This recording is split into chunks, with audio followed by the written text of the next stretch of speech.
Glyn Roberts, well-known figure in retail, Chief Executive of Retail NI. Glyn's going to speak about creating the 21st century high street, about less strategy and more delivery. Glyn, you're very welcome.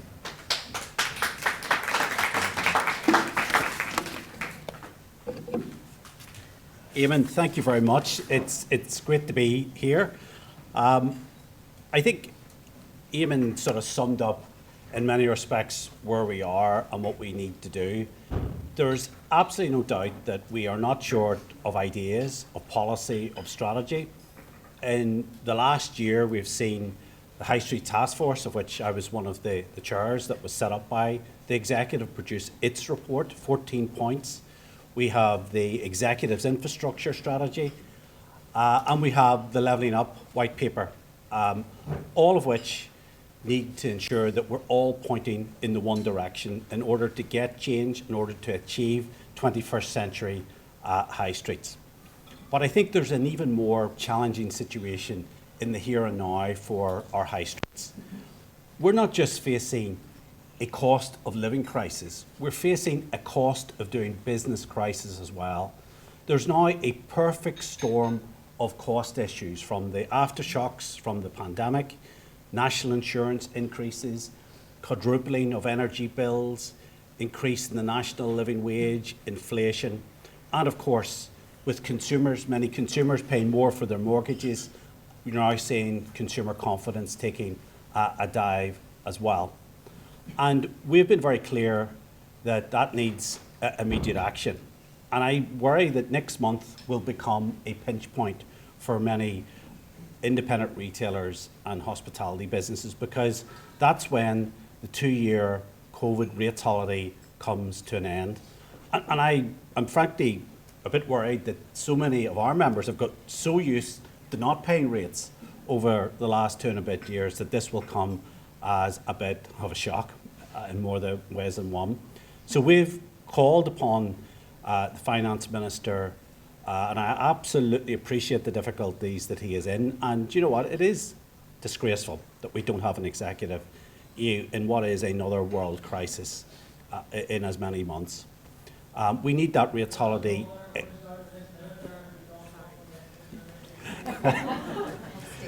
There you go, absolutely. So we've called upon the Finance Minister to extend that rates holiday until January of this year to make sure that we can take the edge off this cost of doing business crisis. I am worried that we are heading towards a recession, and that is the last thing, because we have so many members that have just about survived the pandemic. We're still having aftershocks from that. So we do face some immediate challenges in the here and now. In terms of what does success look like for our 21st century high streets, in many respects, it isn't about selling retail or hospitality. It's about selling experiences to consumers. And that is how we can effectively get people away from their keyboards and their iPads when they are looking to purchase goods.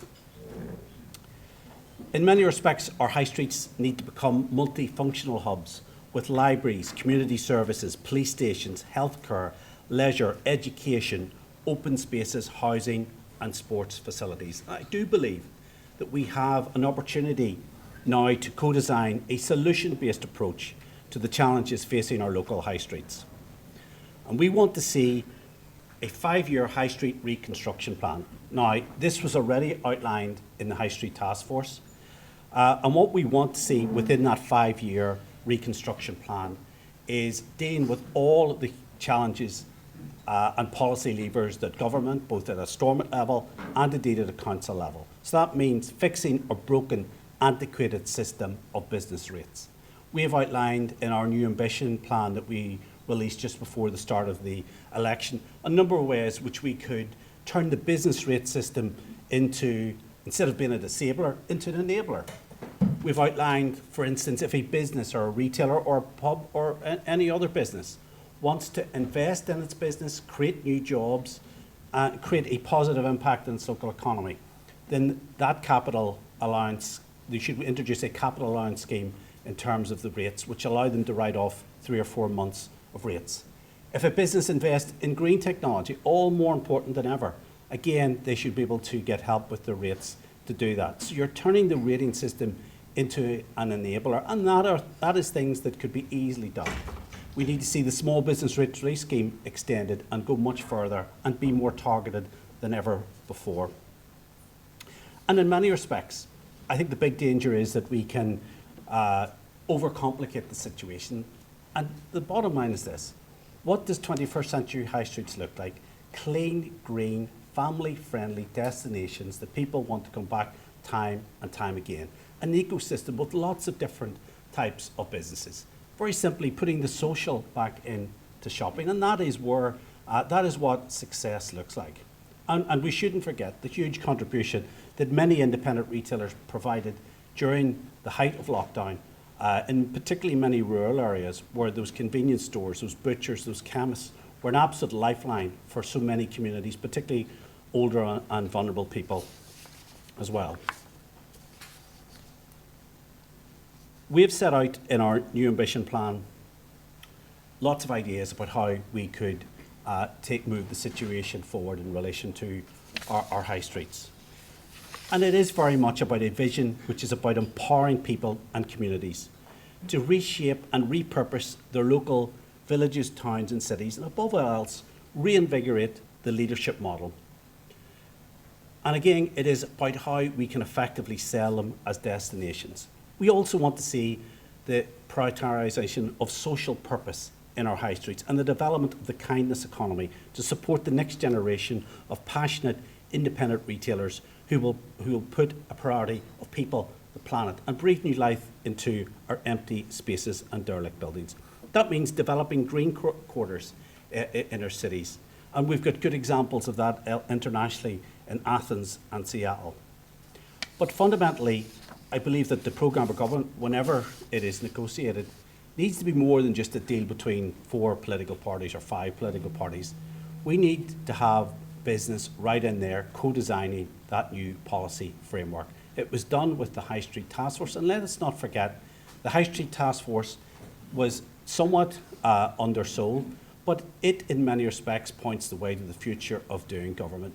Some 33 organised business, trade unions, voluntary sector, councils, the overall council represents, signed up to a 14-point plan, including that 5-year reconstruction plan, which means that councils, government at Stormont, business and all the social partners are all pointing in the one direction.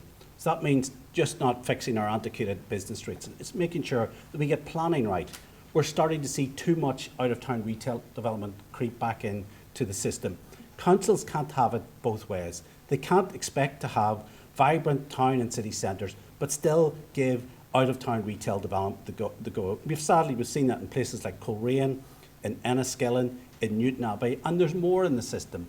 And we need to fix that. It is an anachronism that we have that councils allow more and more out-of-town retail development. We also need to ensure that our infrastructure investment gives priority to our smaller towns as well, because many of them feel very much left behind. Even the very concept of a city deal in many respects leaves many of our members in smaller villages and towns behind. But we believe that it is all necessary to get an executive back in and working together and pushing in the one direction. We can't achieve any of this unless we have a government at Stormont.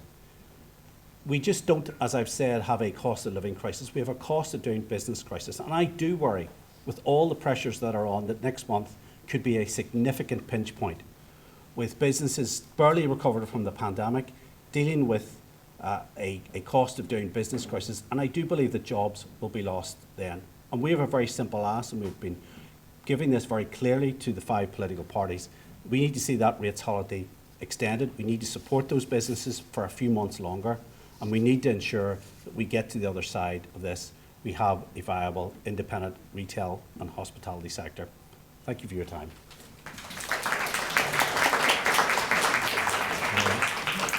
Thanks to Glyn, whose points are very prescient. Ian Snowden, who's head of LPS and responsible for rates in this hotel, confirmed that we have the highest rates relative to rents in the world for retail, hospitality and office sectors.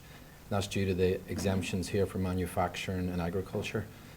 So that's a fundamental thing that needs reform to sustain the high streets. But thank you, Glyn.